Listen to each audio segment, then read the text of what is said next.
Pessoal, aparece para vocês a tela da apresentação agora? Sim, apareceu. Apareceu sim, Sabe onde era gatilho? Sim, a esquina ali. Ok, se vocês quiserem silenciar agora um pouquinho os microfones de vocês. Qual com aquela cabeça? Ok, silenciando o microfone.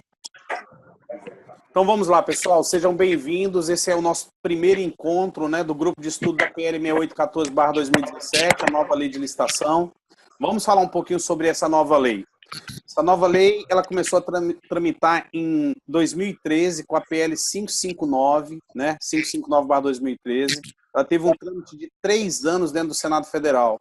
Nesses 3 anos que ela teve tramitando, eu devo ter participado de 8 ou 9 debates sobre ela, tecendo algumas opiniões, algumas foram convalidadas, outras não. Isso é bom porque abre uma nova oportunidade agora que eu devo falar um pouco sobre ela ainda. Isso tramitou por 3 anos, teve muito questionamento, muito apelo empresarial em cima da lei, principalmente para facilitar as contratações, principalmente diretas. Foram muito combatidas, principalmente pelo Tribunal de Contas da União, pelo Ministério Público da União, pela CGU. Isso afunilou e saiu do Senado Federal no finalzinho de 2016. Existia uma promessa que a PL 559, ao entrar na Câmara dos Deputados, não teria muito questionamento, tramitaria com rito de celeridade e existia uma promessa dessa nova lei ser promulgada no dia que a Lei 8666 foi promulgada, ou seja, no dia 21 de junho de 2017. Isso não aconteceu, por força de momentos políticos, momentos econômicos, isso complicou muito, né? E ela vem agora na Câmara dos Deputados com 68 adendos e 4 pedidos de audiência pública. Vamos lá, só um minutinho. Pedir ao pessoal aí que está com o microfone aberto para clicar em mute agora, para ficar mudo. Pode ser? Porque tem muito áudio que está interferindo. Para a gente silenciar um pouco o pessoal com mute. Eu creio que eu posso fazer isso aqui. Ele vai voltar para cá. Ó, eu vou colocar um muteal para todos. Ok. Agora tudo ok? Dão ok? Só me escutam? Ok, eu agora tirei a voz de vocês. E ela entrou na Câmara dos Deputados no início de 2017, não teve a celeridade esperada, começou a ter um monte de questionamento. No meio disso, se trocou de relator. O relator que está hoje não é um relator forte, é um relator fraco, ele está com muito problema, ele não está conseguindo conduzir essa lei. Hoje, um colega publicou uma notícia que eu já sabia dela, que a votação dela já está sendo marcada para 2019, não é uma novidade. Então, imagine, se a votação dela vai em 2019, ela tem 63 adendo, vamos imaginar que desses 63, 20 fiquem. Ela volta para o Senado Federal. O Senado Federal agora vai ter que concordar com os adendos que a Câmara apontou. Se o Senado concordar, ele manda promulgar. Então, nós estamos falando de uma lei com pretensão de promulgação em junho de 2019. O vacatio legis dela é de 2 anos por ser uma lei ordinária federal. Então, nós temos 24 meses de vacatio. Então, ela entraria em vigor em 2021. Tudo isso que nós estamos falando aqui é a futuro, nada garantido, tá? Isso pode ser até após isso aí. Por que eu convidei para esse encontro? Muita coisa que está aqui dentro não muda mais. Não tem como mudar. Muito do que está aqui vai prevalecer. Até porque já está sendo feito no RDC e na Lei 13.303/2016. Muita mudança da Lei 8666/93 já está convalidado na 13.303/2016 e na 12.262/2011, que é a Lei do Regime Diferenciado de Compra. Então, isso é fato. E chamar vocês para esse estudo, por quê? Para que vocês já comecem a se preparar para as mudanças que vão vir, já para se habituar com novas formas de licitar, com novas formas de julgamento. Então, vem muita mudança. Mudanças boas, mudanças não boas, mas nós vamos vivenciar cada uma delas, ok? Seguindo.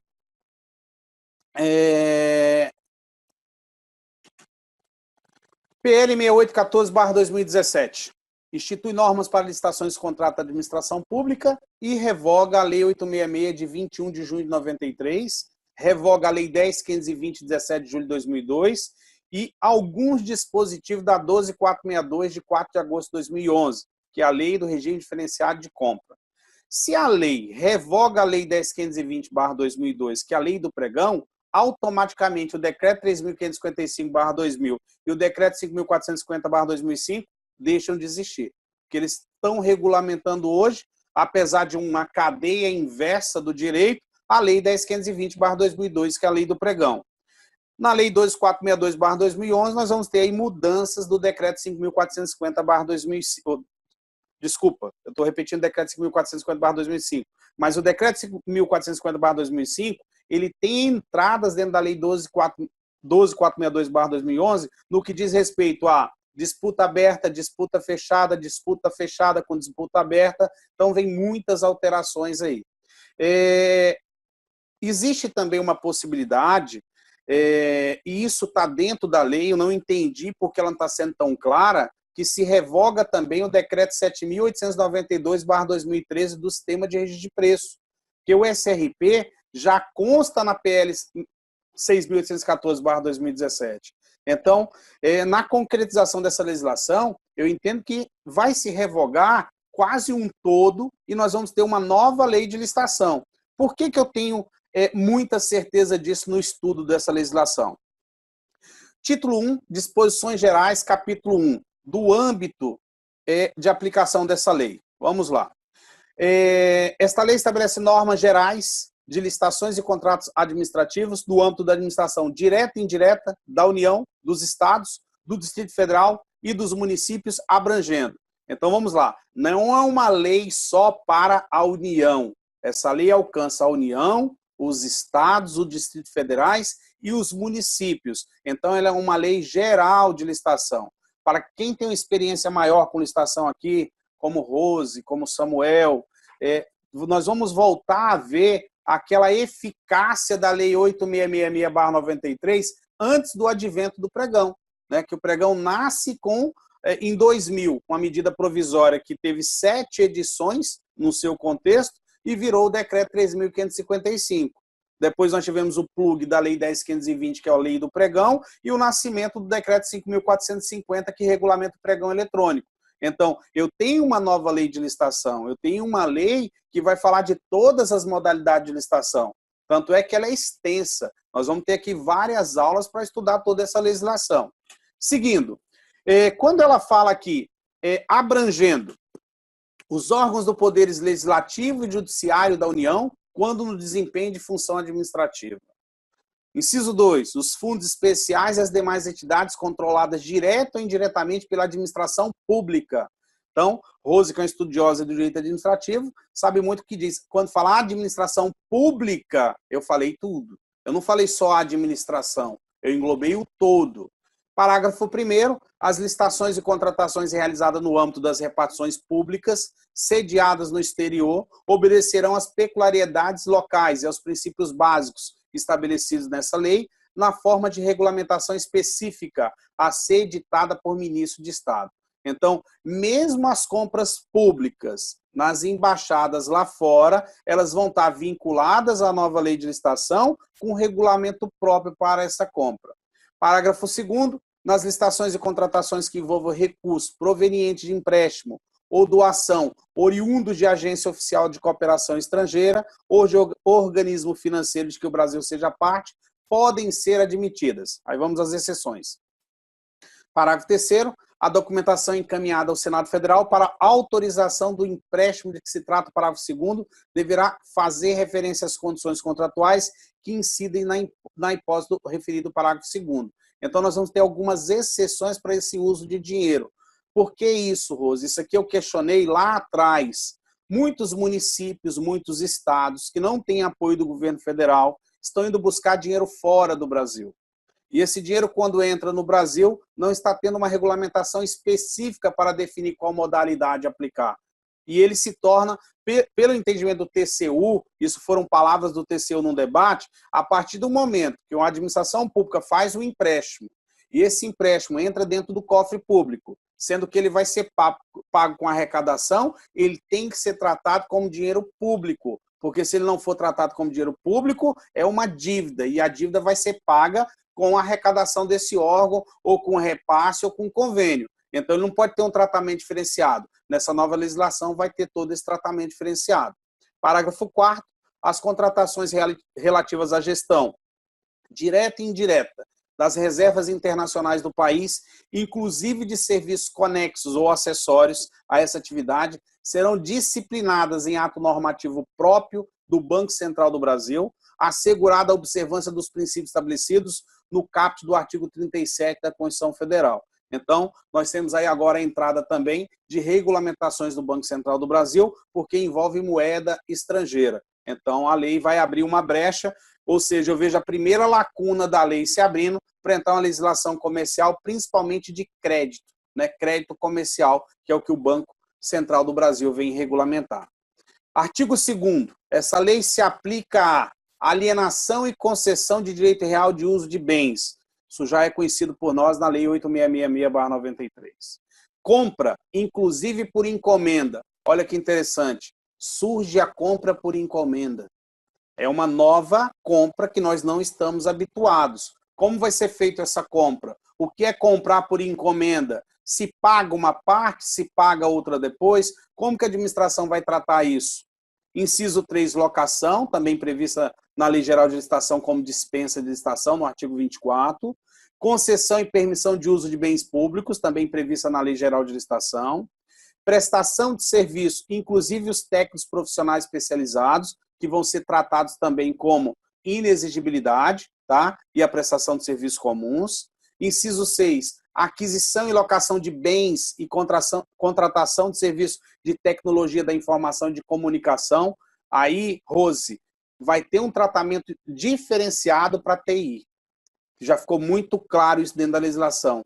O que eu consegui ver nisso aqui, Rose, é o seguinte: como hoje nós temos aquelas legislações especiais, quando fala de software e tecnologia da informação, eu entendi que a lei vai puxar isso para lá como um capítulo e vai mandar regulamentar em seguida por decreto. Isso ficou muito claro lá.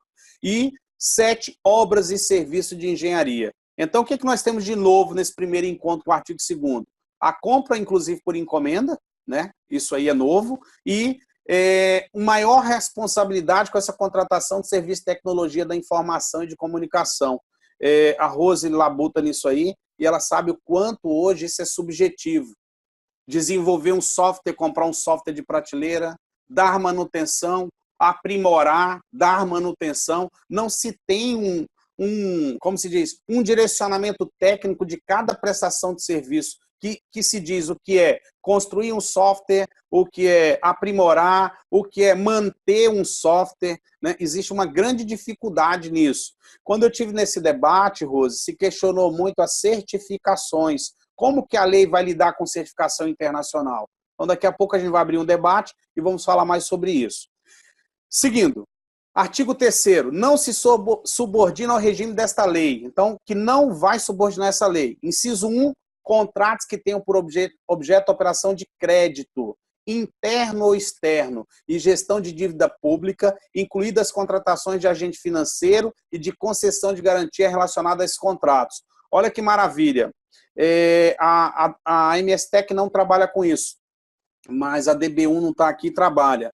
O crédito consignado, o software de crédito consignado, hoje ele é contratado por inexigibilidade, por licitação, e ele vai sair daqui agora.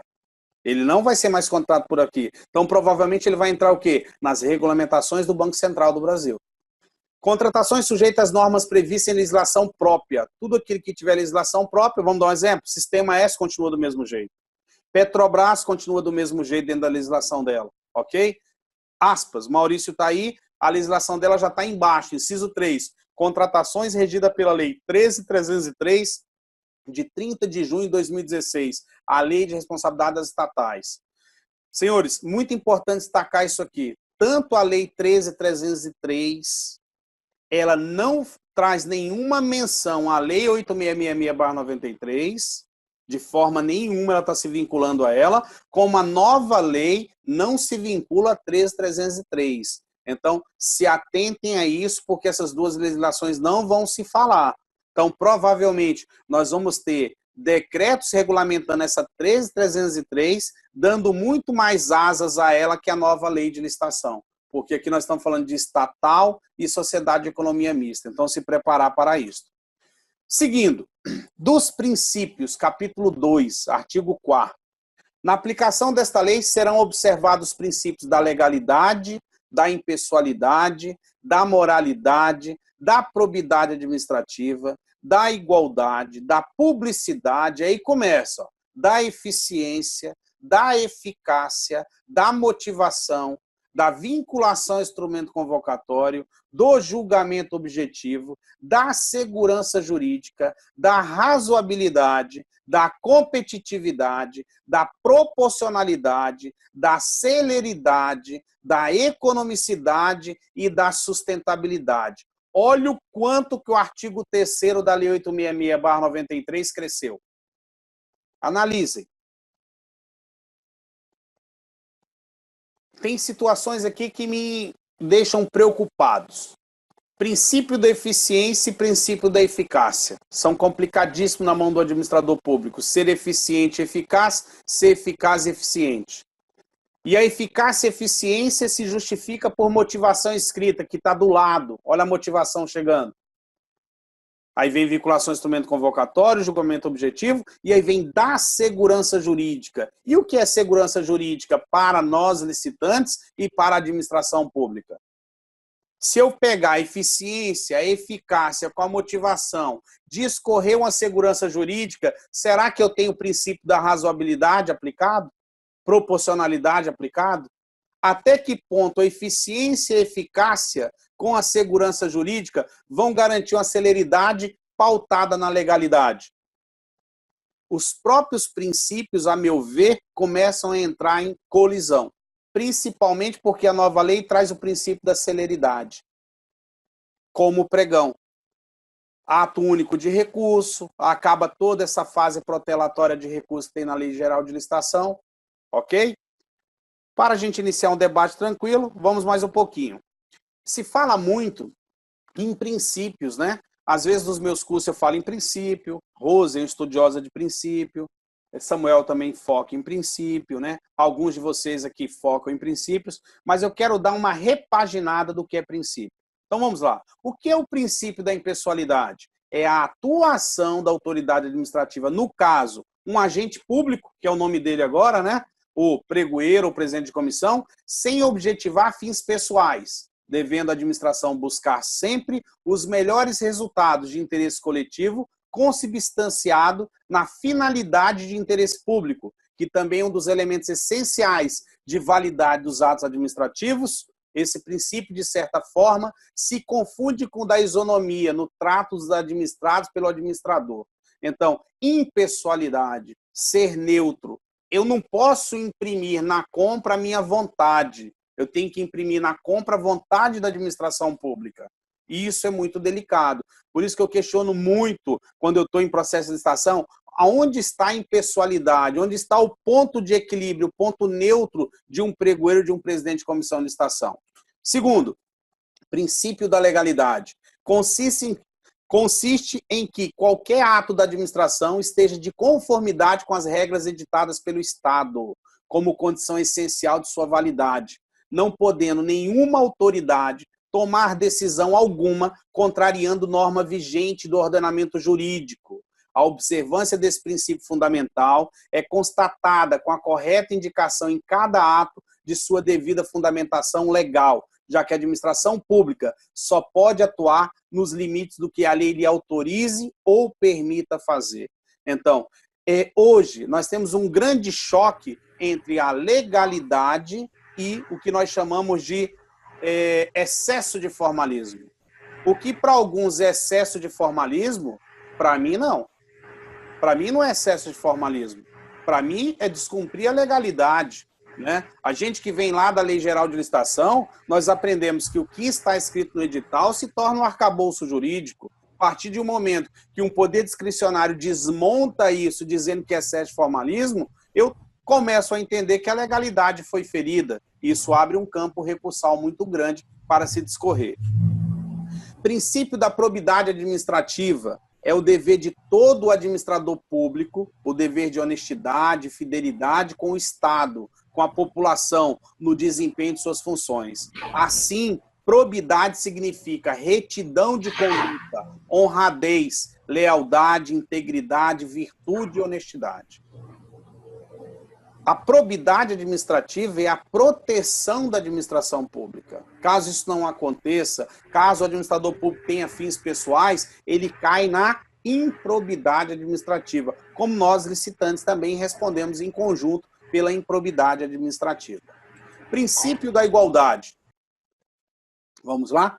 O princípio da igualdade consagrado na Constituição Federal de 98 vem solidificar a necessidade de tratamento isonômico a todos aqueles que se propõem a contratar com a administração pública. Assim, salvas hipóteses e permissivos legais, não é possível quaisquer forma de discriminação entre participantes de certames licitatórios, seja frustrando sua participação por meio de critérios diversificados no edital ou no julgamento das propostas no certame. Então, aqui, pessoal, quem já assistiu o curso comigo, eu falo muito sobre duas igualdades. A igualdade jurídica, que é o princípio da isonomia, quando o administrador público coloca o edital na rua e aos seus olhos, a sua visão, ele está tratando os iguais de forma igual e os desiguais de forma desigual. Isso é igualdade jurídica, isso é o tratamento isonômico. Mas aqui também tem um princípio de igualdade subjetivo, que é o princípio da igualdade comercial. Até que ponto que é verdade que alguém está em desigualdade? Essa desigualdade não vem da minha inércia, da minha incapacidade em poder concorrer? Então, essa igualdade é muito discutida, principalmente para nós que trabalhamos com produtos de alta qualidade, né? Trabalhamos com produtos de alta qualidade, alta performance, com profissionais diferenciados, não se tem como igualar o que nós temos com outros que estão muito abaixo. Essa igualdade vem da inércia de muitos. Seguindo, princípio da publicidade. O princípio da publicidade é um dos que confere maior credibilidade ao gestor público e manifesta-se como objeto ou instrumento de controle interno e externo. Será por meio da publicação dos atos administrativos que o cidadão terá conhecimento das atividades e ações executadas, o que proporciona transparência e aos atos emanados da administração. A publicidade pode ser interna ou externa, adequando-se aos atos administrativos e às exigências legais. Assegura, outro sim, o direito que todos têm de receber informações dos órgãos públicos, sejam de interesse individual ou coletivo, conforme o preceituado no artigo 5º, inciso 33 da Constituição Federal de 1988, ressalvados os casos aos quais são assegurados o sigilo. Então, publicidade, eu vejo nos grupos que muito licitante, ele confunde publicidade. Publicidade não é aquele extrato no diário oficial, no jornal, na internet. Publicidade é tudo. Um ato público é uma publicidade. Um pregão de portas abertas é uma publicidade. Um pregão eletrônico com a sala de disputa sendo assistida é um ato de publicidade. Ou seja, eu aprendi que publicidade é a transparência plena de qualquer ato administrativo. Porque se não tiver publicidade, para ele ser sigiloso, ele tem que estar protegido por alguma legislação. Caso contrário, ele está quebrando o princípio da publicidade. Princípio da eficiência, se discute muito isso hoje.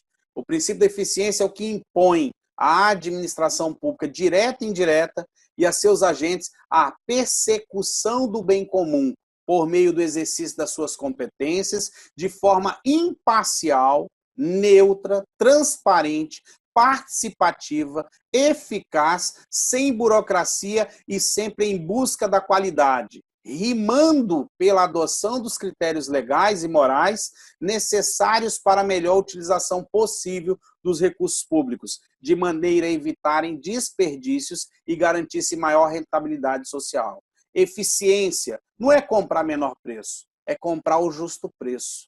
Eficiência é comprar um produto de qualidade, contratar uma empresa de prestação de serviço que traga a melhor qualidade no serviço, e nem sempre o menor preço quer dizer ser eficiente. Posso dar um exemplo para vocês gritante de eficiência e eficácia. Eu fui eficiente, eu comprei o produto pelo menor preço, mas eu não fui eficaz, eu não aferi a qualidade. Isso é problema. Eu fui eficaz, eu comprei um produto da melhor qualidade, mas eu não fui eficiente, só teve um licitante, eu não consegui reduzir, negociar um pouco o preço, a eficiência sendo colocada em xeque ao lado. Então tem que ter uma balança de equilíbrio entre eficiência e eficácia.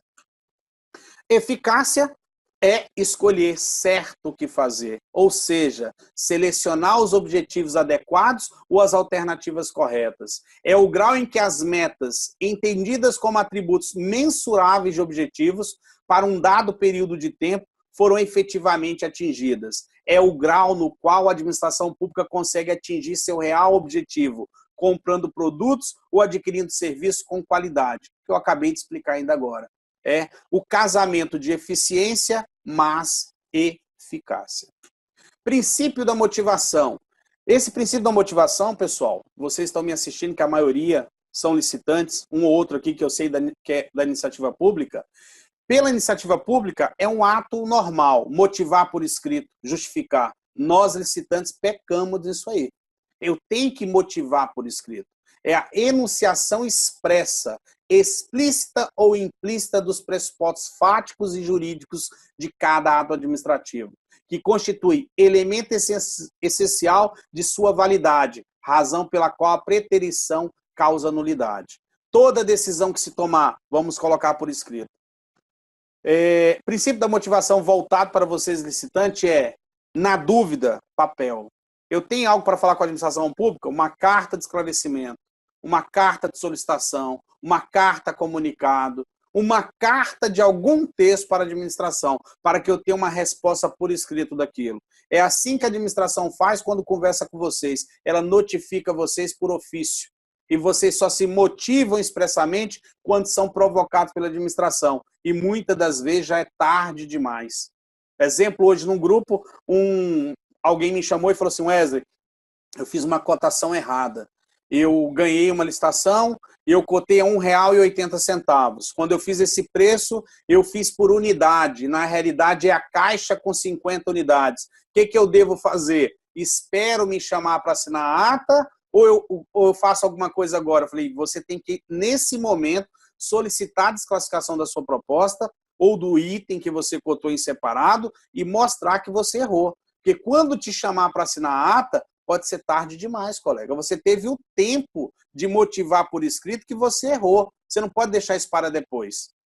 Seguindo, princípio da vinculação instrumento convocatório. Princípio da vinculação instrumento convocatório ou do edital, como vocês mais o conhecem, possui extrema relevância na medida em que vincula não só a administração, como também os administrados, que são vocês licitantes, às regras neles estipuladas. Eu não posso mudar o julgamento de um edital no meio de uma sessão. Eu não posso mudar o rito, a forma, eu não posso criar nenhum critério subjetivo, porque tanto a administração pública quanto os licitantes estão presos ao instrumento convocatório. Não se cria novas regras, não se cria ajustes, não se cria nada.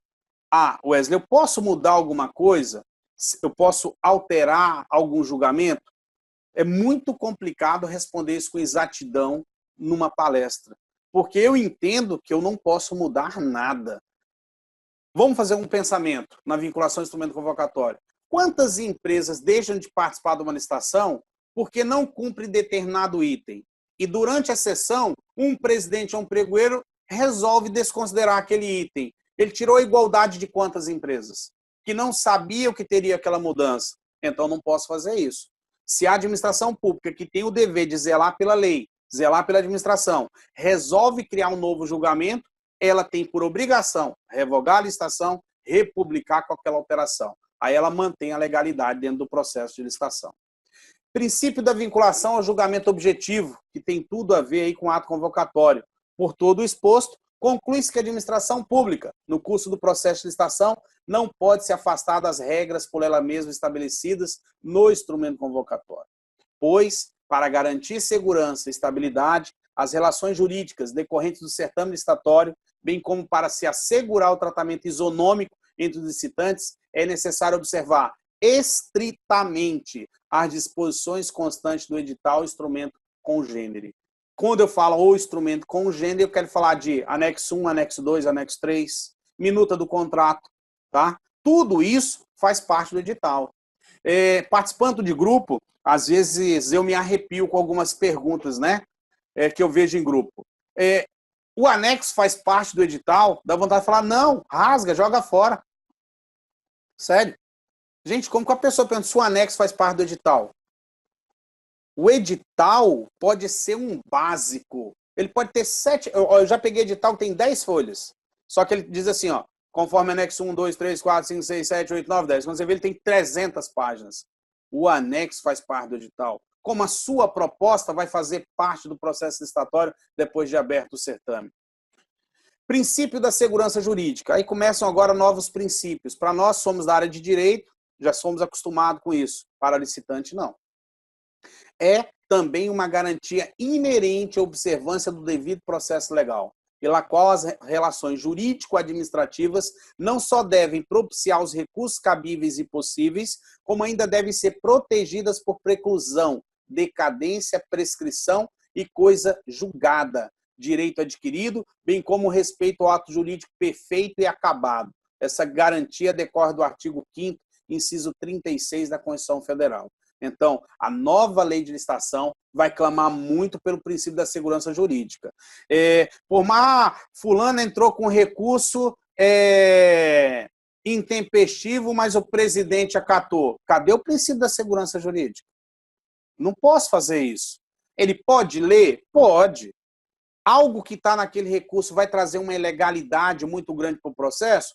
Vai. Então, anula o processo, já que tem o vício de legalidade insanável.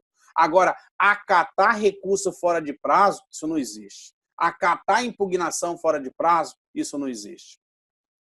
Seguindo, princípio da razoabilidade. É um desdobramento da lógica racional aplicável ao direito, conduzindo valorações subjetivas para uma tomada de decisão, em especial no campo da discricionariedade, conducente à escolha do que for mais eficiente, conveniente, oportuno ou apto de atender o interesse público. E aí? Olha como está subjetiva a razoabilidade. Poder discricionário, ele emana isso aqui. Agora, para um presidente de comissão, para um pregoeiro, falar de razoabilidade, ele vai ter que pesar muito. Segurança jurídica, eficiência e eficácia.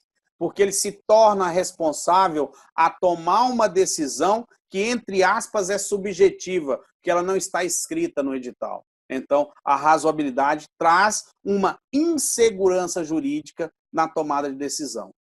Princípio da competitividade tem por objetivo a busca pela melhor proposta. É uma das finalidades da licitação pública hoje no Brasil. Por isso, não podem ser adotadas medidas que comprometam decisivamente o caráter competitivo do certame. Assim, as exigências de qualificação técnica e econômica devem se restringir ao estritamente indispensável para a garantia do cumprimento das obrigações. Artigo 37, inciso 21, Constituição Federal. O princípio da competitividade é, digamos assim, a essência da licitação, porque só podemos promover uma licitação, uma disputa, onde houver competição. É uma questão lógica, com efeito, onde há competição, a licitação só é possível, como em tese é obrigatória. Onde ela não existe, a licitação é impossível. Seria uma inexigibilidade de licitação. Então, princípio da competitividade sendo aplicado. Princípio da proporcionalidade. É a dosagem razoável, é a gota d'água na aplicação de quaisquer sanções administrativas, em especial no exercício dos poderes disciplinar e de polícia, vedada a medida superior ao estritamente necessário. Esse princípio é recomendado no artigo 71, item 8 da Constituição, que autoriza o TCU a aplicar sanções, inclusive multa proporcional ao dano causado ao erário. Então, a proporcionalidade ela alcança outros braços também. Não só o braço da administração, mas o braço da administração pública fiscalizadora. Princípio da celeridade. O princípio da celeridade garante que a todos, no âmbito judicial e administrativo, são assegurados a razoável duração do processo e os meios que garantam a celeridade de sua tramitação. Em suma, a celeridade garante rapidez, velocidade e redução de ritos burocráticos. Esse é o maior foco do princípio da celeridade. Princípio da economicidade é a busca pela economia ou modicidade nos gastos públicos, evitando-se desperdícios e procurando-se obter bons resultados na atuação da administração, com o menor custo possível, sendo o procedimento licitatório um dos seus instrumentos básicos. Então, o princípio da economicidade, comprar com economia. Mais uma vez, defendo aqui, não economia em preço, preço justo. Produto com qualidade gera economia a longo prazo, a médio prazo, isso tudo tem que ser visto. E o último princípio, que eu acho mais delicado hoje, que é o princípio da sustentabilidade. A sustentabilidade requer o uso eficiente e múltiplo dos recursos, o horizonte no tempo e opções abertas. É importante estabelecer os princípios do gerenciamento ambiental que nortearão as políticas e estratégias a serem propostas neste processo, que envolve negociações com as diversas partes interessadas, que muitas vezes têm interesses divergentes.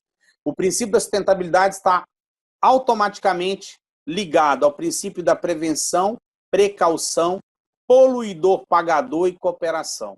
Aí vai entrar selo ambiental, cadeia FSC e o certificado de selo ecológico. Tudo aquilo que tem a ver com o meio ambiente. Então, isso hoje a administração tem o dever de exigir em licitação. Móveis, de onde vem a madeira? Produtos químicos, são biodegradáveis ou não? Tudo isso nós vamos analisar dentro do princípio da sustentabilidade. Dúvidas, pessoal? Agora eu vou abrir o áudio de vocês. Vamos lá. Participantes, liberando o áudio. Quando eu finalizei. Pessoal, áudio liberado. E aí? 5 meses sem nenhum. Professor, compra por encomenda. Eu achei bem interessante. Sem nenhum contrato. Como? Só de boca. Pessoal, vamos focar aqui agora um pouquinho, deixar cada um colega falar um pouco. Samuel, repita a sua colocação. Compra por encomenda, professor. Se o senhor pudesse falar um pouco mais sobre isso. Isso já acontece hoje, mas é tratado de uma forma diferente, Samuel. Quando a administração pública faz uma... Deixa eu deixar vocês mudos de novo. $6.000. Samuel, ela já acontece hoje quando a administração faz algumas compras que ela prevê no edital pagamento antecipado para que a empresa comece a fornecer aquele serviço ou desenvolver determinado produto. Vamos imaginar que você ganha uma licitação pública para desenvolvimento daquela situação que você... das faixas com LED. E você recebe uma encomenda aí de 500 mil faixas dessa. Você não tem capital para isso suficiente e a administração resolve fazer isso por encomenda, liberando uma parte de pagamento para te capitalizar, para você produzir em escala e à medida que você vai entregando, você vai faturando e recebendo mais uma parte. Isso seria a compra por encomenda, entendeu?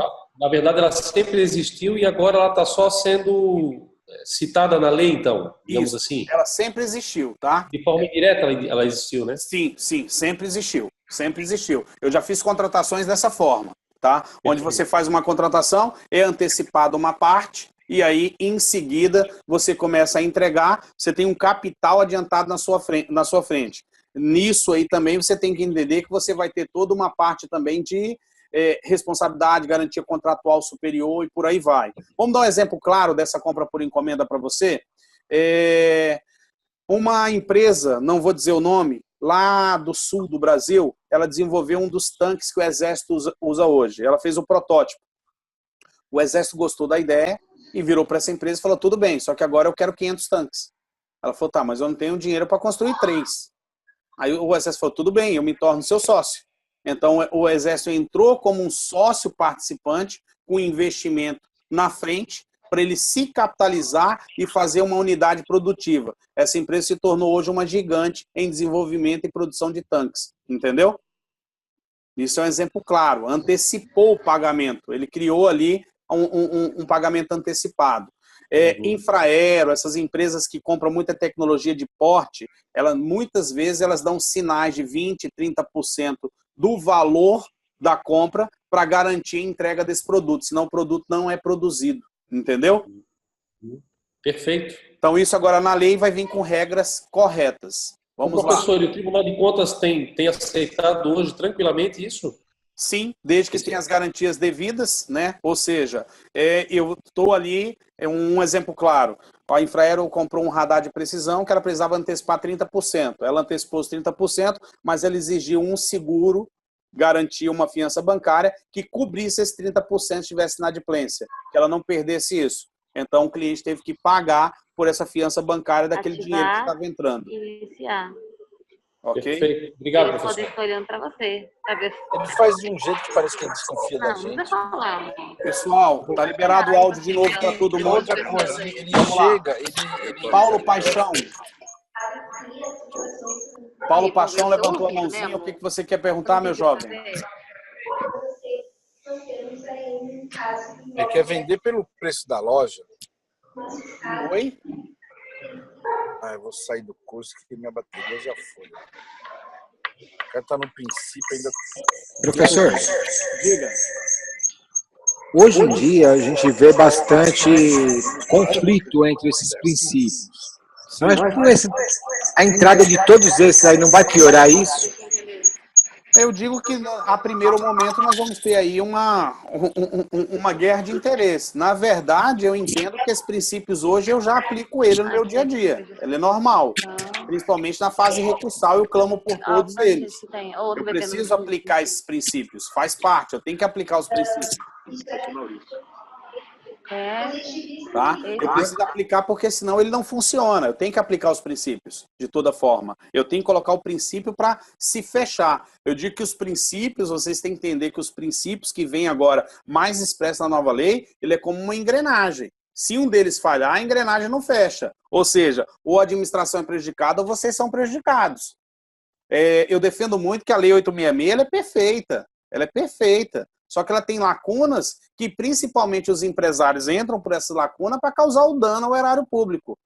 Vamos pegar o Fantástico de ontem. Quantas Minha Casa Minha Vida estão abandonadas aí? Porque a empresa falou que quebrou. Tá, ela quebrou e aí? Por que ela quebrou? Por que ela abandonou a obra? Qual é a sanção? Né? Ah, porque o fulano não está me pagando. Qual é a sanção? Então, por que tantas obras abandonadas? Porque uma dessas engrenagens não se fechou. Então, a administração, ela vem com a nova legislação, ela vem fechar mais. Agora, tem obrigação para vocês, licitantes, e obrigação para a administração pública. É por isso que eu quero, hoje, debater muitos princípios, porque no decorrer do estudo dessa lei, vocês vão ver se falar de princípio sempre. Princípio, princípio, princípio, princípio, princípio. Então, vamos começar a entender, quem não é da área jurídica, vamos nos debruçar e começar a compreender o que é um princípio, né? Qual é a legalidade de um princípio, qual a base legal de um princípio, eu tenho que pensar nisso tudo. Vou liberar de novo o áudio de vocês. Quem mais quer fazer pergunta? Tem que pensar muito bem que os princípios não são aqueles só do LIMP que consta na 866. Existem outros princípios que não falam, mas que eles valem para o direito administrativo. Se você puder, me manda a localização da casa da sua mãe. Sim, Rose. Rose. Obrigada, viu, pelo carinho aí com ela, tá bom? Vamos lá, pessoal. Só um minutinho. Tem muita gente com áudio aberto aí, tá com conversa paralela, aí dificulta o curso. Vou pedir às pessoas que estejam com áudio aberto aí, que, por favor, coloquem em mute o áudio de vocês. Tá bom, pode deixar, tá bom?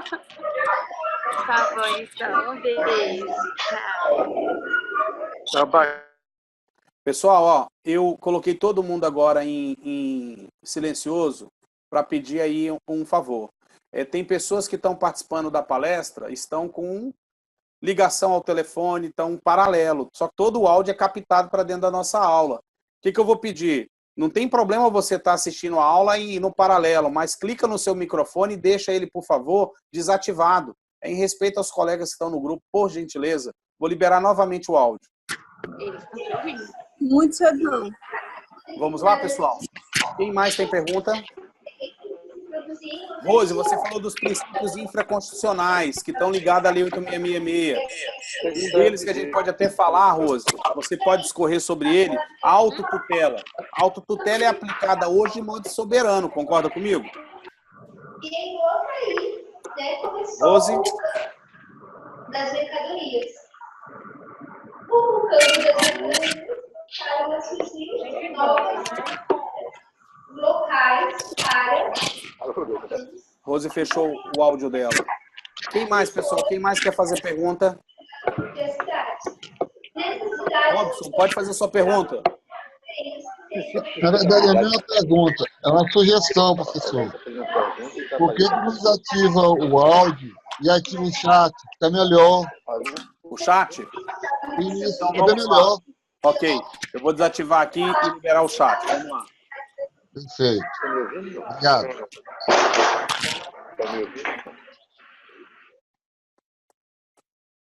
Vamos lá para o chat.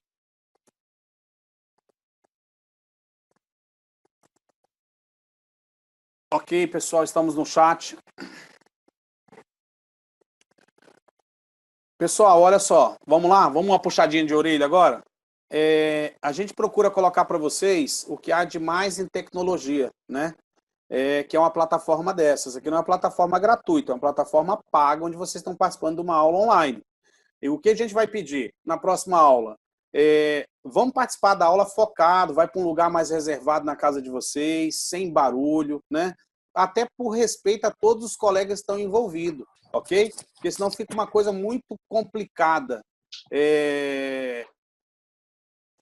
Mesmo que coisa, tem gente liberando o áudio, vou ter que fechar todos. Senão fica complicado, porque era uma coisa que era para ser voz, e a gente está indo para um método de chat, porque algumas pessoas não estão respeitando o silêncio. Mas tranquilo, vamos evoluindo, ver se à medida dessas aulas a gente consegue chegar aí a um pico, até porque todos aqui somos adultos e temos respeito um pelo outro, ok?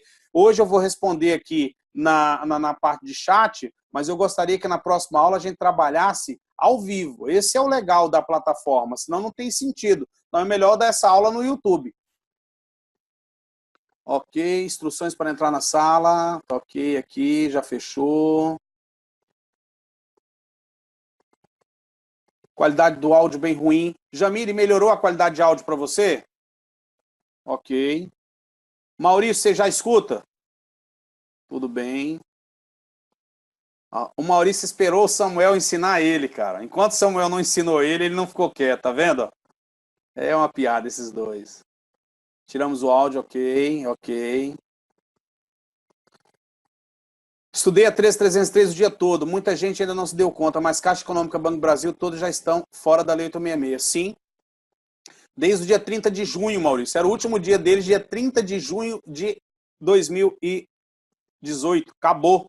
Sociedade de Economia Mista e Empresa Pública, agora todos 13303. Como sugestão, não poderíamos usar o chat? Fechou, Leandro, já estamos no chat. Mas, professor, o TCU não é contrário ao pagamento antecipado? Paulo, não. Ele não é contrário.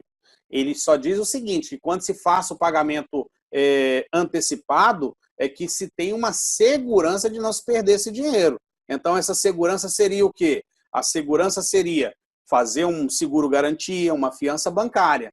Tem produtos que não tem como se adquirir sem pagamento antecipado. Tem determinada tecnologia que o fornecedor lá fora, ele não começa a produzir se não tiver um pagamento antecipado, ok? Então, existe sim um pagamento antecipado, ele é realizado, só que tem toda uma segurança, não é tão barato. Então, hoje, se eu tenho aí uma licitação de 10 milhões, onde eu vou receber 2 milhões antecipado, entenda que desses 2 milhões vai me gerar, no mínimo, 5% aí de calção. Mas não é 5% de 2 milhões, ou seja, eu vou pegar aqui só 100 mil. Não, você vai ter que fazer uma calção de 2 milhões de reais para pegar 2 milhões antecipado. Ou seja, uma fiança bancária do banco garantindo que se você pisar na bola, ele vai devolver 2 milhões para a administração pública.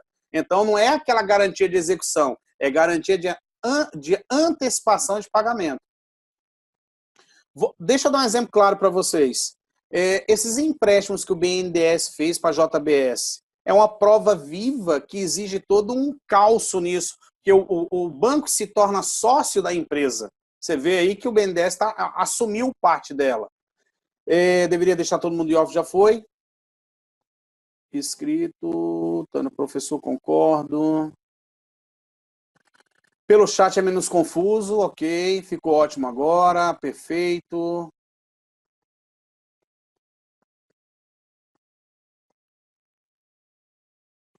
Então, aplica-se a determinados produtos? Sim, Paulo Paixão, aplica-se. Professor, em questão dos princípios, os entendimentos diversos, a doutrina, a jurisprudência, dificulta o emprego na forma do instrumento convocatório. Qual a sua posição? Anderson, vamos lá. Por mais que eu seja um profissional do direito, eu tenho que entrar aqui numa situação com você. Jurisprudência. Eu sigo jurisprudência? Eu sigo. Mas eu sigo correntes. Qual que me ajuda naquele momento? A positiva ou a negativa? Jurisprudência é uma coisa. Súmula. Súmula é quando se tratou a positiva e a negativa e se chegou a uma determinação final. Essa tem que se cumprir. Doutrina é o que os juristas falam sobre o assunto, né? Só que eu tenho que agora, como se diz, mesclar o que eu vou atacar. Princípios não vêm de jurisprudência, não vêm de doutrina e nem de súmula. A súmula, a jurisprudência e a doutrina manda aplicar princípios. Princípios estão dentro da lei. Eu tenho que aplicar o princípio. Agora, claro, que um princípio para aplicar na compra de um copo, ele é diferente ao princípio de aplicar na compra de uma engenharia, porque é mais técnico. Então, quando eu falo de razoabilidade para definir a compra de uma caneta, é muito diferente de falar de razoabilidade para comprar um aparelho de tomografia computadorizada. Por isso que tem também o princípio não é nem um princípio, é o poder discricionário. Sempre eu vou ter o bom senso. Agora, nós temos que estar muito preparados para essa corda que vocês puxam. Existe um embate muito forte, puxando uma corda entre os licitantes e a administração pública. O problema é que no Brasil, os licitantes sempre querem puxar essa corda para o lado deles. E isso vai mudar, pessoal. O pessoal que vive de vender porcaria, de ganhar dinheiro, a grosso modo com o governo, esse pessoal está fadado ao fracasso. A legislação está se fechando, prova disso é o RDC, prova disso é a Lei 313, não está se comprando qualquer coisa. O empresário vai ficar para trás. Estamos numa nova tendência de empreendedores para comercializar com a administração pública, sem fraude, sem falcatrua, sem vender um produto e entregar outro, sem vender uma obra de um jeito e entregar outra obra. Isso aí, se eu fizer isso, eu não tenho por que interpretar princípio, porque eu estou aplicando a lei. Se eu aplico a lei, todos os princípios estão dentro dela, né? Trabalhamos os princípios hoje. Viram a quantidade de princípio? O entendimento do princípio, agora eu tenho que entender, não entender, mas eu preciso, além de entender, compreender e aplicar no meu dia a dia esses princípios dentro da minha empresa. Eu posso voltar também um pouquinho, sair aqui da nossa aula e perguntar quais são os valores das empresas de vocês? Onde estão os princípios das empresas que estão aqui dentro dessa aula de hoje? O que vocês pregam dentro da empresa de vocês, né? Quais são os valores, a missão, tudo isso vai refletir na interpretação de um princípio. Professor, com relação ao meio ambiente, na legislação brasileira, está sendo exigida a fabricação de máquinas, caminhões, bem como todos e quaisquer motores a diesel. A exigência é a fabricação de motores no mínimo... Você está falando não é Tier 3, Euro 3, principalmente diesel, não é nem Euro 3 hoje, nós já estamos no Euro 5, né? Que é o Proconave 7 internacional, que são motores fabricados com baixa emissão de poluentes, né? Isso aí já é normal hoje. Isso nada mais é que uma certificação de meio ambiente. Então, a partir do momento que eu peça que aquela empresa, ao participar de uma licitação da venda de um trator, de um caminhão, de um ônibus, ela apresente que aquele motor dela já atende a tecnologia Euro 5 ou Proconave 7, eu estou aplicando a legislação de meio ambiente. Quando eu falo sustentabilidade, abre também uma brecha para entrar a legislação de meio ambiente. Quando eu vou comprar detergente, que eu peço que ele seja biodegradável. Quando eu vou comprar móveis, que eu peço que a madeira seja oriunda de reflorestamento. Então, eu vou pedir que você tenha um selo ecológico, né? Que você me apresente aí selo ecológico, sua atividade ambiental, uma cadeia FSC. Eu estou fazendo cumprir toda essa parte de meio ambiente. Ok, Eric?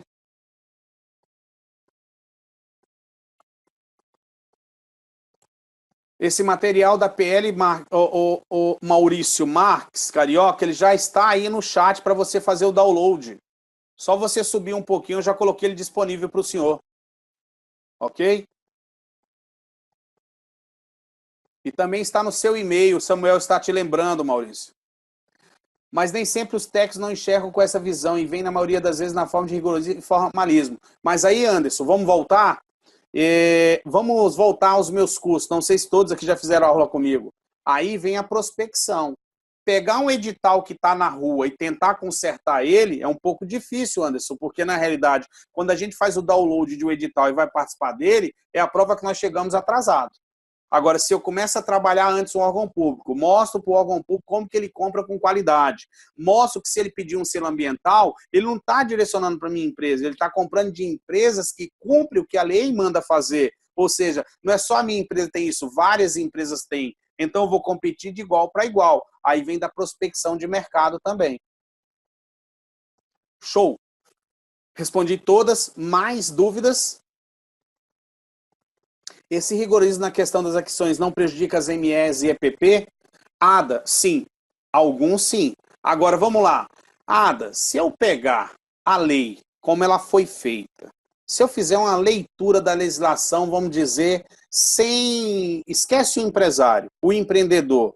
A lei foi feita para se comprar até 80 mil de ME e EPP.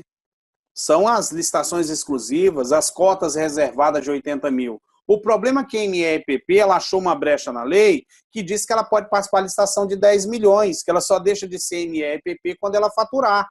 Mas basta que a administração pública peça um capital social de 10%, que ela não vai ter 1 milhão de capital social. Então, esse benefício também, ele entra, se você pegar o decreto 8.538/2015, se você pegar a própria lei 123, ela diz que o benefício ME e EPP só será concedido se ele for vantajoso para a administração, se ele trouxer segurança para a administração. Então, aí entra o poder discricionário, a proporcionalidade, a razoabilidade. Não vou longe, semana passada alguém me chamou no grupo e falou, professor, uma microempresa ganhou uma licitação de 58 milhões, o que eu faço? Revoga. Como você vai entregar um contrato de 58 milhões para uma microempresa que tinha um capital social de 70 mil?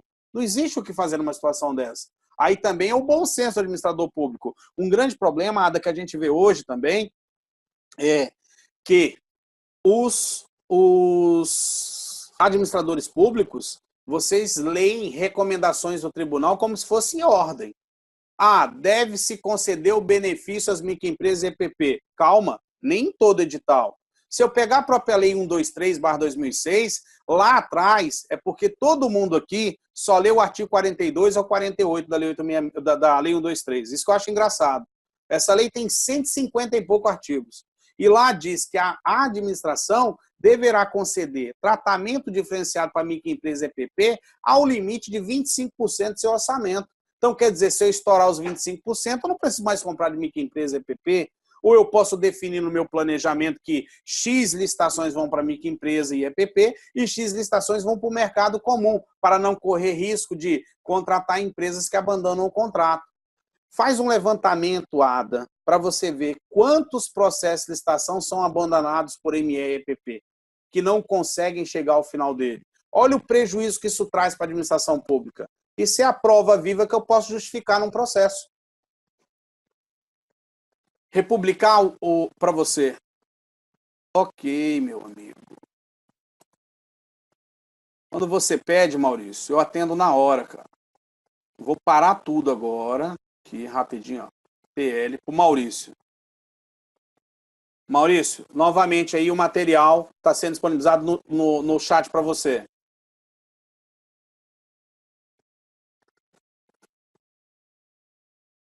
Mas, professor, está comum no meu ramo publicar licitações acima de 1 milhão exclusivo para ME e EPP, pois tem 800 itens e nenhuma delas ultrapassa 80 mil. Mas aí, Paulo Paixão, o erro não está no teu ramo, o erro está no presidente da comissão, no pregoeiro, que está fazendo isso aí. E aí ele tira as outras empresas de participar da licitação e trazer um preço vantajoso e entrega tudo para ME e EPP, e no final disso eu já sei a foto. Fez lá 800 itens, 500 itens foram adjudicados e 300 deram desertos. né? Outro detalhe, se você pegar o decreto 8.538, eu só posso favorecer ME e EPP se tiverem 3 presentes no processo competitivas em cada item. Será que alguém está observando isso?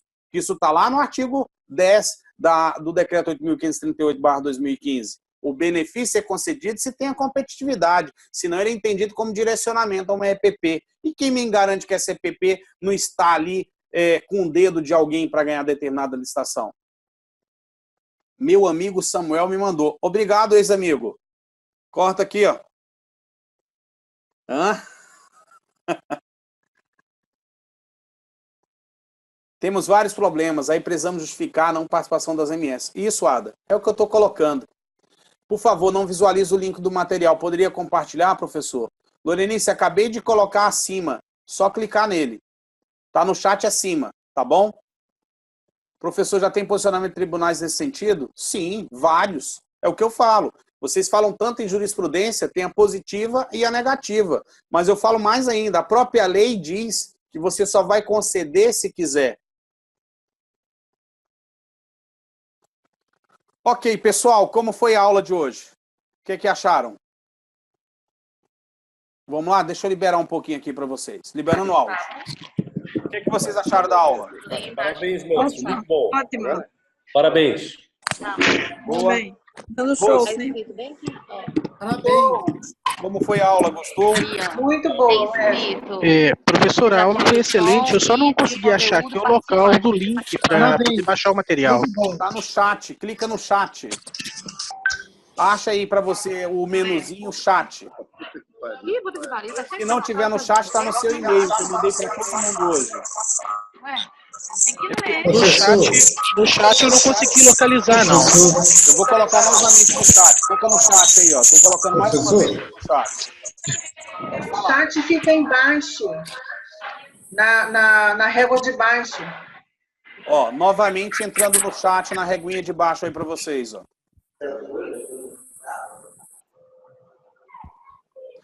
Pessoal, plataforma, gostaram dessa plataforma aprovada? Muito bom. Excelente plataforma. Eu que estou ministrando o curso, eu não consigo, eu preciso do feedback de vocês pelo seguinte: terei ou não?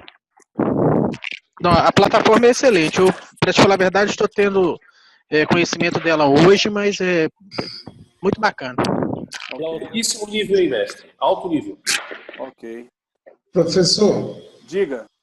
Em relação ao posicionamento dos tribunais, eu acho que foi mal compreendido da minha parte pelo seguinte: os tribunais, independente do valor da licitação ser 1 milhão, 2 milhões, e a contratação de cada item ficar em 80 mil, eles determinam que nós façamos especificamente para microempresas.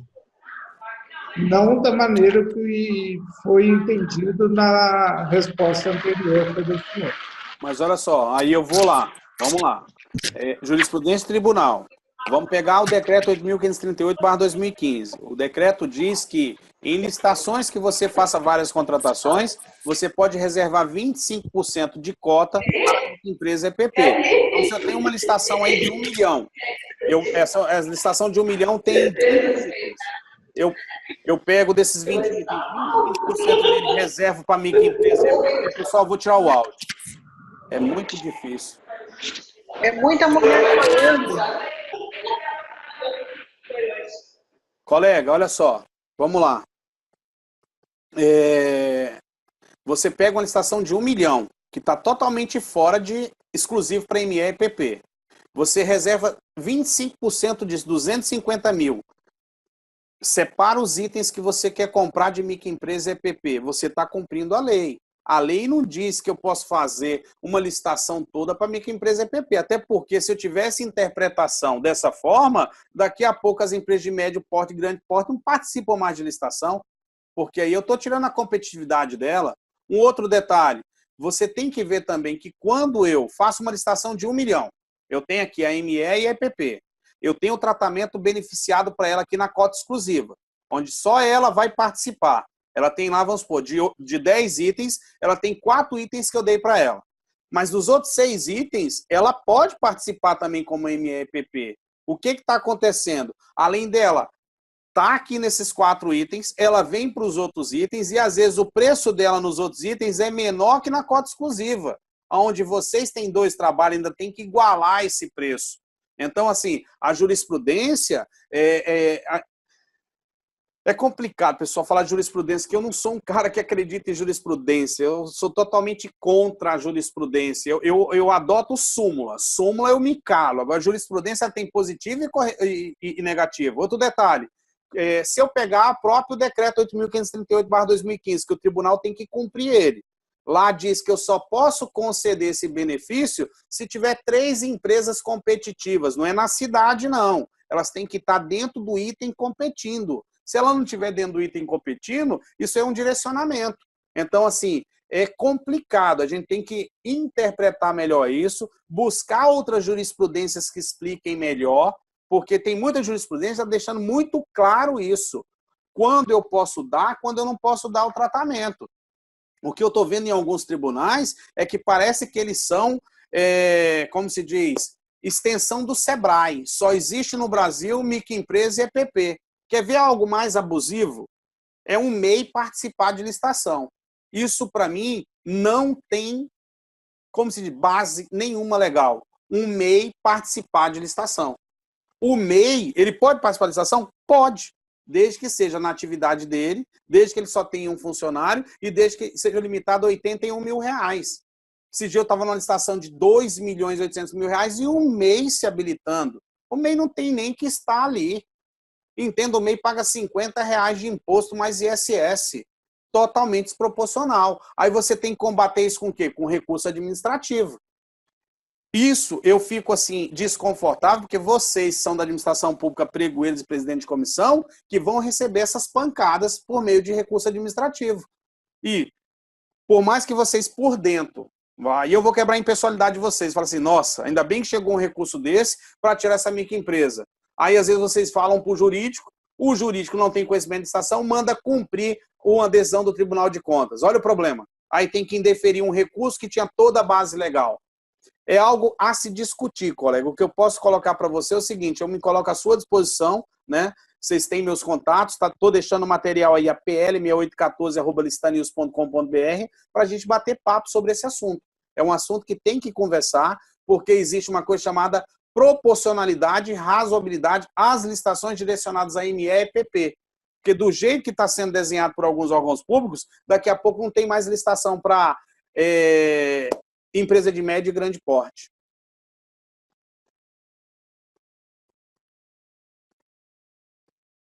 Vou liberar áudio de novo para vocês. Áudio liberado.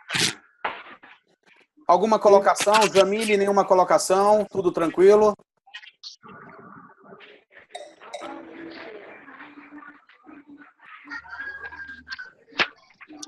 Tudo certinho? Deixa eu voltar aqui um pouquinho, pessoal. Ó, só para deixar vocês aí a par, nosso próximo encontro, capítulo 3 das definições, artigo 5º. Vamos tentar trabalhar o artigo 5º na próxima aula. Não sei se conseguimos trabalhar ele todo, mas eu vou dimensionar e falo para vocês o que vamos conseguir trabalhar no artigo 5º, ok? Para quem está na aula, redes sociais estão aí, está no material. Wesley Medeiros no LinkedIn, Wesley.Medeiros no Facebook, @LicitaNews no Twitter e o canal do YouTube Licita News Online. Esse vídeo vai para o YouTube amanhã, tá? Amanhã já está disponível no YouTube. Nós vamos abrir uma aba lá chamado Grupo de Estudo para quem não assistiu poder assistir essa aula novamente, ok? Lembrando a vocês, antes de encerrar, que temos 2 cursos aí chegando. 1, 2 e 3, Porto Alegre, Rio Grande do Sul, Estratégia e Inteligência, no Bluetooth Hotel. E Salvador, Bahia, 8, 9 e 10 de agosto, curso prático avançado, licitação e contratação pública. No material de vocês também está lá, www.licitanews.com/agenda oficial. Vocês podem clicar lá, ok? Mais alguma dúvida para a gente bater um papo ou podemos começar o encerramento de hoje? Professor, diga. Só uma pergunta. No caso, vocês têm ideia de fazer um curso de licitação pregão eletrônico online? Eu tenho o curso na escola de licitação, o curso avançado de licitação, ele é todo online. Na realidade, quando você adere à escola de licitação, você tem acesso ao curso avançado de licitação, ao curso de recurso, ao curso de sistema de registro de preço, ao curso de cobrança e ao curso de preço inexequível. São 5 cursos dentro da escola. Me manda um e-mail na PL 6814, esse e-mail que está no material de vocês, que eu vou te mandar o link para você conhecer a escola de licitação e você pode fazer esses cursos todos por EAD, na nossa plataforma EAD, ok? Eu vou te mandar via WhatsApp, porque eu não estou conseguindo nem acessar o link. Porque Tudo a bem. régua embaixo, não estou conseguindo acessar. Tá, manda por WhatsApp que eu te mando, tá bom? Perfeito, professor. Obrigado. Boa noite a todos. Mais, pessoal? Mais alguma pergunta? Professor, em relação ao curso aqui em Salvador, imaginei que fosse direcionado a pregoeiro, formação de presidente de comissão. Vamos lá. O curso em Salvador, o curso prático avançado de licitação, ele forma tanto o licitante quanto vocês da administração e pregoeiros, tá? Ele forma os dois. Qual é o diferencial do meu curso para os cursos que tem no Brasil? Vocês vão vivenciar os dois lados, o interno e o externo. Por que isso é importante para vocês? Para que vocês não cometam erros e os licitantes possam impugnar os editais de vocês. Eu formo pregoeiro e presidente de comissão há mais de 15 anos. Então, os meus cursos sempre têm em sala de aula licitantes e membros da administração pública. Se você quiser fazer, pode fazer sem problema algum, que você vai sair de lá muito satisfeito. Tá bom? Já fiz. Não lembra mais de mim? Quem? Andréia. Ah, Andréia, você já fez, Andréia. É, por isso. Você tinha falado em uma live que ia fazer um específico. Não, nós vamos fazer o curso, um curso só para administração pública. Eu estou elaborando ele. Só que não é um curso só de pregão e formação de pregoeiro. É um curso onde eu quero ensinar vocês tudo que você já aprendeu comigo, só que eu quero te ensinar a responder ofício, responder recurso, responder impugnação, fazer toda a parte interna, desde a solicitação de um processo até a hora que ele vai para a rua. Aí, nesse curso, nós vamos ser mais detalhados na forma interna de fazer o processo. Eu estou desenhando esse curso, creio que ele deve acontecer até o final do ano. Você vai ser avisada, tá bom? Mas em Salvador? Não, provavelmente ele começa São Paulo, Porto Alegre primeiro. Ah, nossa. Vai demorar de chegar aqui na Bahia, né? Demora um pouquinho, demora um pouquinho.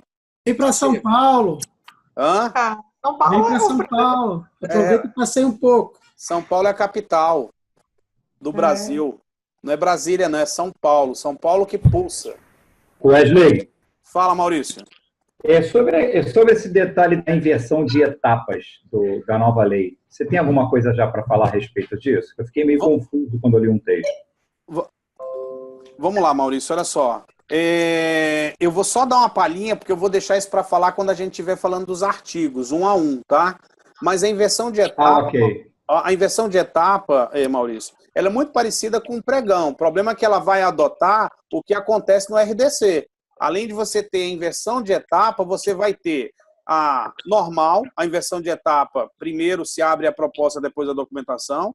Você vai ter a tal da combinada e fechada e da fechada e incombinada. Então, ele está aumentando muito mais a competitividade. Por que isso, Maurício? Porque as obras públicas agora, elas mudam o sistema de contratação. Não é mais da forma que é hoje, que a administração gasta todo um dinheiro, faz um projeto arquitetônico, faz um projeto básico, o cara ganha na má fé, depois ele vem com 15 aditivo contratual e a obra de 40 milhões saiu por 120 milhões. Na nova lei de licitação, isso acaba como acabou no RDC. Agora é empreitada global, empreitada integrada. Vai ficar mais caro para a administração? Vai. Mas quem fornece o projeto básico agora é o licitante, quem fornece o projeto executivo é o licitante, e é mais ou menos como uma iniciativa privada. Olha, eu contratei esse prédio aqui por 2 milhões, amigo. Ponto. 2 milhões, chave na minha mão para entrar dentro dele. E aí o licitante agora está com um problema na mão. Porque o seguro agora é mais caro, ele vai ter que fazer um seguro de 30% do valor da obra. Então, assim, a administração vai ficar muito segura caso aconteça o inadimplemento. O licitante agora vai parar com esse negócio de morcegar, enrolar uma obra para ganhar reajuste, para ganhar realinhamento, para ganhar dissídio. Quanto mais rápido ele fizer uma obra pública, mais rápido ele recebe o dinheiro dele. Então, assim, a administração pública está trabalhando com a inteligência, está se comportando com o mercado privado. Mas eu vou falar mais disso quando a gente estiver nesse foco, tá bom? O que mais, pessoal? Deixa eu só zerar a apresentação. A próxima aula é quando? A próxima aula, próxima segunda-feira, às 20 horas. Vai ser toda segunda-feira, tá? Toda segunda, né? Toda segunda. Perfeito. E amanhã é dia de live de Facebook. Então, amanhã, 19h30, nós temos uma live Facebook, amanhã e quarta-feira. Ok? Para não atrapalhar os outros meios de comunicação que a gente tem. O que eu vou fazer, pessoal? Vou ser bem honesto com vocês. 53 pessoas se inscreveram nesse canal. Hoje foi o primeiro dia, ok. Segunda-feira, mais uma vez, depois eu puxo a lista de quem participou e aqueles que não entraram nem hoje e nem na próxima segunda, a gente corta eles e fica só com esse seleto grupo aqui para continuar até terminar esse estudo e a partir daí a gente começa novos estudos agora. Eu acho que esses estudos são muito legais, apesar de ser uma entrega de conhecimento muito grande para todos vocês, mas é uma forma que vocês também fiquem mais capacitados, mais prontos, né? Assim, mais lapidados para o dia a dia, até porque quando a lei sair definitivamente, eu estarei dando aula dela, e não há nada melhor do que a gente ir para uma aula já com um pouco de conhecimento daquilo que chegou. Ok? Professor, seria interessante até uma sugestão. Nós já sabemos, em tese, qual vai ser o próximo capítulo aí, digamos assim. Sim. Para nós já virmos mais, com perguntas mais focadas, com um negócio mais, para aumentar o nível aí, dá uma lidinha antes, pelo menos, né Maurício? A gente lê, dá uma conversadinha, para o pessoal já começar já realmente um nível bem alto aí de debates. O que o senhor acha? Eu vou fazer o seguinte. Sobre o assunto. Eu vou fazer melhor. Durante essa semana eu mando a aula 2 para vocês via e-mail, tudo bem? Perfeito. Show de bola. Ok? Mando. Agora, olha só. Nosso canal de comunicação é a pl6814@licitanews. Está aí no material de vocês. Perfeito. Sempre se comunicar por esse e-mail aí para a gente não mudar a comunicação. Então, a comunicação vai ser pl6814@licitanews.com.br. Eu vou estar disparando isso para vocês hoje, segunda. Até quarta-feira eu mando a próxima aula de segunda. Vocês já estudam, faço a apresentação dela e a gente trabalha. Provavelmente a próxima aula vai ser dividida em duas, que são muitos incisos que nós temos que discutir do próximo artigo. Ok? Beleza. A próxima aula vai ter lanche por causa do horário ou a gente vai ter que ficar com fome esse tempo todo mesmo? Como é que é? Fome. Ô Maurício, pede pra sua esposa fritar aquelas sardinhas que tu pescou lá no sei aonde. Tá. Cara, eu pesquei no Ceasa. Não.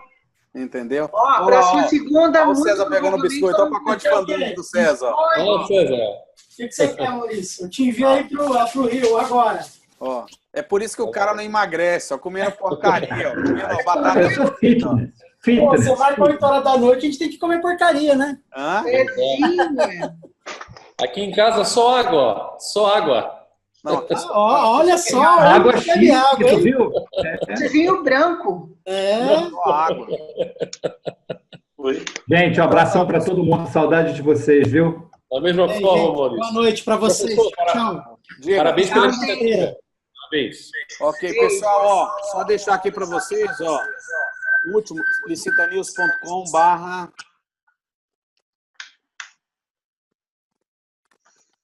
Quem não conhece a imersão ainda está em tempo. Deixei o link para vocês, tá bom? O seu Batista está aí hoje, não? Tá. Olha ele aqui. Cadê ele? Ah, ele ali! Agora tá difícil aí, hein, Maurício? Um abraço. O senhor viu aí, né, professor?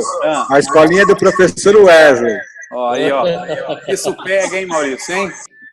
Gente, ó, essa briga entre vocês dois, entendeu? Eu só fico aqui conduzindo. Ó, Maurício e Rogério, né? Parece que estão me disputando, não vou falar nada. Aí tem a Chiglia com o Marcelo, também tem um negócio complicado. Eu vou deixando vocês aí. Tá. Olha, a minha mulher está me chamando, eu perco mais aqui do que deixar de assistir você. Tá? Um beijinho para você. Aqui o bicho pega. Ok, galera. Tudo de bom para vocês. A gente se fala. Um grande abraço. Um abraço a todos aí. Tchau, tchau. Tchau, gente. Tchau.